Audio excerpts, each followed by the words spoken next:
Après une carrière de 35 ans dans des ministères à Paris, Gérard Cambon est de retour à Toulouse, sa ville natale. Le jeune retraité a déménagé des montagnes d'objets. Dans son atelier, l'artiste n'est jamais à court d'inspiration. Je suis un pur autodidacte.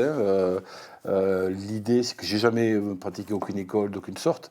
L'idée, c'est que ça m'a amusé de faire des assemblages à partir de matériaux hétéroclites. Je pars toujours des matériaux. Moi, j'ai pas de limite, c'est-à-dire quelquefois, j'ai pas de référence. Et même, je cultive, d'une certaine manière, mon inculture artistique.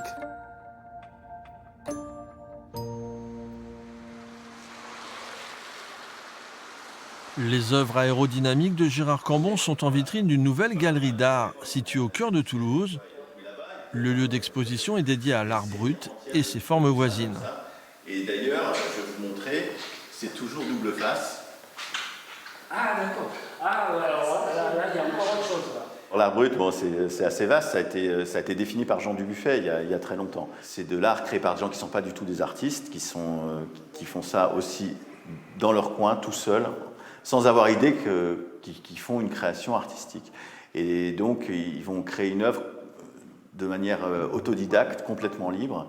Et c'est là qu'il y a un peu d'innovation, un peu de choses qui sortent de l'ordinaire. Le galeriste dirige depuis plus de 20 ans le musée des arts buissonniers à Saint-Sever-du-Moustier en Aveyron.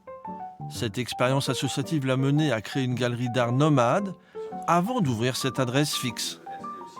C'est un peu à contre-courant. En ce moment, les galeries ont plutôt tendance à fermer les espaces permanents pour ouvrir des pop-up, pour faire des expos en ligne, des choses comme ça. Et moi, j'ai eu envie de ça pour pouvoir approfondir, proposer au public de découvrir ces artistes. Cette première exposition rassemble les sculptures, dessins et peintures de 14 artistes différents, originaires de la région ou d'ailleurs. Dans l'art brut, il y a aussi des ateliers, c'est-à-dire des gens qui ont un handicap et qui vont créer dans un cadre, dans une structure. C'est le cas de Donald Mitchell aussi, qui fait les petits personnages ici. Après cette exposition collective, la prochaine sera entièrement consacrée au travail de Gérard Cambon, ici présent.